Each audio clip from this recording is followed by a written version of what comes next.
ఈరోజు నైటే హిమాచల్కి అయితే వెళ్ళిపోతున్నాము. ఇంకా ప్యాకేజ్ అయితే ఇంకా ఇప్పుడు స్టార్ట్ చేసిన. ఈరోజు నైటే వెళ్ళాలి కానీ ఇప్పుడే నేను స్టార్ట్ చేసిన ప్యాకేజింగ్. ఇదైతే మొన్న మా అమ్మ వడిబియ్యం పెట్టిన శారీ.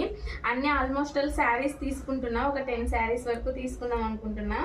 ఇక్కడ నుండి తీసుకెళ్దాం అనుకుంటున్నా. ఇంకా ఇది వచ్చేసి ఇంకా డైలీ అప్పుడప్పుడు తీసుకునే శారీస్ అన్నీ ఇంకా తీసుకొని పోయి అక్కడ పెట్టుకుందాం వేసుకుందాం అనేసి అన్నీ ప్యాక్ చేస్తున్నా.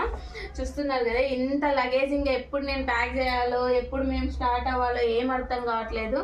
నైట్ అయితే ట్రైన్ 10 o'clockకి ఇక్కడ నుండి స్టార్ట్ అవ్వాలి. గుంతకల్కి వెళ్ళిన తర్వాత 12 o'clock అయితే మాకు ట్రైన్ ఉంది. మళ్ళీ 12కి రాజధాని ఎక్స్ప్రెస్ మాది. లగేజ్ మాత్రం ఎక్కడ ఏం ప్యాక్ చేయాలో ఏం అర్థం కావడం లేదు. చూడండి ఇంకా మళ్ళీ నా ట్రైన్ జర్నీ మొత్తం నెక్స్ట్ వీడియోస్లో అప్డేట్ ఇస్తాను మీకు. ఇప్పటికైతే ఇదే.